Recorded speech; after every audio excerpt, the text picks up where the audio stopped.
Okey, jadi dilihat di sini di antara pendidikan kan dan citarasa dalam konteks modal budaya ini, Bodo merujuk kepada pemilikan budaya dominan, okey, sebagai modal budaya kerana dengan sistem pendidikan ia boleh diterjemahkan kepada kekayaan dan kuasa. Bagaimana apa maknanya ya? Modal budaya tidak diagihkan sama rata. Okey, tidak diagihkan sama rata di seluruh struktur kelas dan ini sebahagian besarnya menyumbang kepada perbezaan kelas dalam pencapaian pendidikan.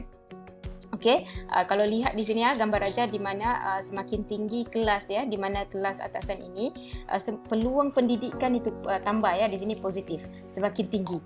Okey, alright, dan begitu juga sebaliknya adalah kelas pekerja di bawah ni ya. Alright, orang yang mempunyai latar belakang kelas atasan mempunyai kelebihan terbina kerana mereka telah disosialisasikan dalam budaya dominan. Disosialisasikan dalam budaya dominan dalam arti kata dianggap bahawa yang kelas atasan ini kan budayanya lebih bagus, lebih baik dan sebagainya kan. Disosialisasi dalam budaya yang dominan. Itu yang disebut tadi ya. Bodo mengatakan bahawa kejayaan dalam hidup bergantung kepada pencapaian awal dalam pencapaian awal di usia muda, semasa tahun-tahun muda mereka, maksudnya dari kecil lagi ya. Oleh itu pencapaian pendidikan kumpulan sosial secara langsung berkaitan dengan jumlah modal budaya yang mereka miliki. Okey. Oleh itu pelajar kelas pertengahan mempunyai kadar kejayaan lebih tinggi daripada kelas pekerja. Jadi yang atas ni lebih lagi lah. Okey. Kerana subculture kelas pertengahan lebih dekat dengan budaya dominan. Budaya dominan itu di bawah kelas atasan lah, di bahagian kelas atasan. Kelas pertengahan ini dia berhampiran dengan kelas atasan. Jadi kejayaan dia dalam pendidikan misalnya itu lebih terbuka berbanding dengan mereka yang berada di kelas pekerja ya. Alright. Bodo agak kabur apabila dia cuba untuk menentukan kemahiran dan pengetahuan yang diperlukan dalam kejayaan pendidikan. Okey, ini dia punya antara dia punya struggle lah ya. Bodo mendasarkan kajiannya pada gaya kanak-kanak mempersembahkan diri mereka dan bukannya pada kandungan. Okey, bagaimana orang kata kanak-kanak ini bertingkah laku lah dalam konteks ini. Betul, Bodo mencadangkan bahawa cara pelajar beliau berhujah bahawa dalam grade yang memberi ganjaran, guru sangat dipengaruhi oleh nuansa. Okey, nuansa ni tidak ketara dari adab dan gaya. Okey, ini bermakna anda lebih berkemungkinan untuk berjaya seseorang individu lah maknanya, kerana anda dekat dengan kelas dominan. Okey, penekanan pada gaya ini mendiskriminasi murid kelas pekerja dalam dua cara ya.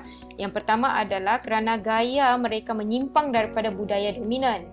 Sebab kelas pekerja ini dia jauh daripada adat, kebiasaan, norma dan cara orang kelas atasan kan. Jadi bila mereka ini menyimpang daripada budaya dominan, maka apapun tingkah laku yang dilaksanakan itu seringkali dilihat salah. Okey, itu akan mempengaruhi pendidikan. Okey, mereka tidak dapat memahami dikatakan juga mereka tidak dapat memahami julat makna yang tertanam dalam tata bahasa, logat, nada penyampaian guru. Kerana kelas pekerja ni kelas yang paling bawah. Okey, dan guru itu selalunya berada pada kelas pertengahan yang mana dia rapat dengan budaya dominan. Jadi dia akan berlaku diskriminasi di sini. Okey, dalam aspek pendidikan, dalam aspek bagaimana seseorang guru itu akan memberi penilaian kepada kanak-kanak di sekolah lah ataupun murid-murid di sekolah. Ini menurut Bodo ya, berdasarkan dari pengamatan beliau. Jadi dan guru juga mengapa keadaan ini berlaku? Kerana guru dikatakan menggunakan bahasa bourgeoisie. Bourgeois kita sebut, dan orang kelas pekerja ni kan proletariat ya, dan berbanding dengan bahasa biasa ataupun yang lazimnya digunakan oleh kelas proletariat kelas pekerja. Murid kelas pekerja mempunyai halangan pembentukan dan kemajuan dalam pembelajaran sekolah. Dia tersekat di situ kerana bukan dari segi konten dia ilmiah itu, tetapi dari sudut sikap, gaya dan tingkah laku. dilakukan oleh ini. Jadi apabila kanak-kanak ini gagal di sekolah melalui orang kata sistem peperiksaan yang digunakan, jadi akan dipulangkan ataupun disalahkan kepada kelas pekerja. Walhal yang berlaku itu sebenarnya salah ataupun kesilapan dalam sistem pendidikan kita yang banyak dipengaruhi oleh budaya dominan. Itu sebenarnya apa yang cuba disampaikan oleh Bodu. Jadi apa pula berkaitan dengan cita rasa ataupun tes ini ya? Jadi merujuk kepada gaya hidup, nilai, kecenderungan dan jangkaan kumpulan sosial tertentu. Habitus dibangunkan melalui pengalaman. Individu belajar dengan cara terbaik melalui apa yang mereka lihat dalam kehidupan dan cara mengharapkan kehidupan. Oleh itu kumpulan sosial yang berbeza mempunyai peluang dan pengalaman yang berbeza dalam kehidupan. Jadi kalau mereka berada di kelas-kelas ini, pengalaman akan membezakan mereka lah, dan akhirnya peluang kehidupan dan sebagainya lah secara keseluruhan ya. Orang ramai mengawal nilai tetapi mereka tidak secara keseluruhan mengawal habitus. Mereka bebas untuk bertindak, memilih apa yang dilakukan tetapi akan membawa kepada membuat pilihan seperti tingkah laku.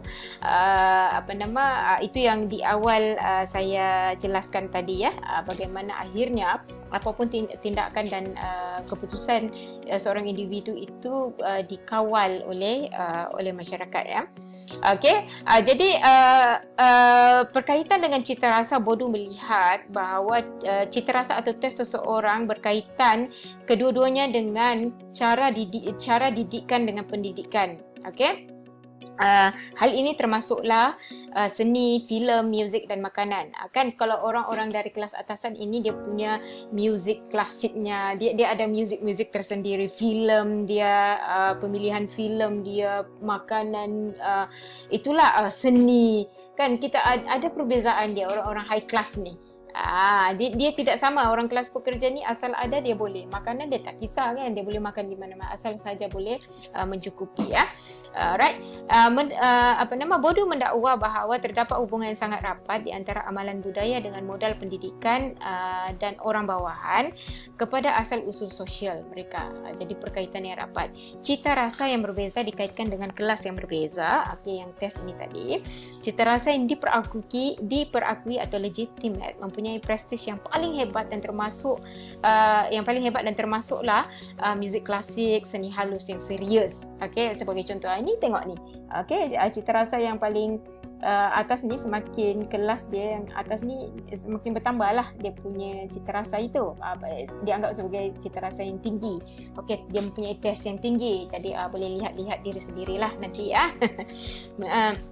Menurut Bodu, sistem pendidikan meletakkan nilai tertinggi kepada cita rasa yang diperakui orang ramai dan dianggap lebih mudah untuk berjaya dalam sistem pendidikan dan berkemungkinan kekal di dalamnya lebih lama. Sebaik saja seseorang telah memperolehi sejumlah cita rasa atau taste yang diperakui oleh masyarakat yang dilegitimate melalui cara mereka dibesarkan dan pendidikan yang pendidikan yang mereka perolehi, tetapi boleh akan secara tidak langsung akan menyebabkan individu itu memupuknya secara sendirilah. Okey, dari bagaimana seseorang kanak-kanak itu misalnya bayi itu dibesarkan, kalau kita besarkan dia dengan kemewahan, dia mempunyai rasa tertentu, upgrade diri dia dalam kelas yang lebih besar, dan dia dilihat sebagai satu masyarakat yang lebih dominan lah dalam konteks ini, dan akhirnya akan mempengaruhi pendidikan juga secara tidak langsung ya. Walaupun dikata cita rasa ini tidak menjamin pekerjaan yang dibayar dengan lebih baik, maksudnya walaupun dia mempunyai tes yang lebih tinggi dan sebagainya, tidak menjamin mereka akan mempunyai pekerjaan yang lebih baik, tetapi dalam beberapa kes dia membantu secara tidak langsung ya. Jadi Bodu mengatakan bahawa peranan utama sistem pendidikan adalah fungsi sosial penghapusan. Ini keras ya dalam konteks ini. Bodu melihat ini melibatkan penyingkiran ahli kelas pekerja daripada peringkat pendidikan yang lebih tinggi. Okey, dia melihat kepada dua cara penghapusan ini, di mana kelas pekerja gagal dalam sistem maksudnya anak-anak dalam kelas pekerja lah, kanak-kanak pelajar dalam kelas pekerja ini akan gagal dalam peperiksaan. Ini cara penghapusan, kerana dia kata pendidikan ini satu fungsi sosial penghapusan. Caranya pelajar gagal dalam pendidikan, ataupun yang paling dahsyat adalah penghapusan diri. Ini pada tahap yang sangat-sangat inilah ya. Sangat dahsyat lah kalau kita boleh kata ya dalam konteks ini. Jadi secara keseluruhannya Bodu ini melihat bahawa peranan pendidikan dalam masyarakat adalah sumbangannya kepada reproduksi sosial. Bagaimana pendidikan ini berperanan sebagai satu reproduksi sosial yang melahirkan sosial ya. Ketidaksamaan sosial dihasilkan semula dalam sistem pendidikan dan akibatnya ia diperakui. It's being legitimate. Okey, disahkan oleh masyarakat ya. Sistem pendidikan akhirnya dilihat membantu mengekalkan penguasaan kelas. Okey, apabila sistem pendidikan itu lebih lebih dekat ataupun lebih ke arah lebih ke arah sided, apa kita sebut sebagai sided ini ya, lebih menyokong kepada budaya dominan.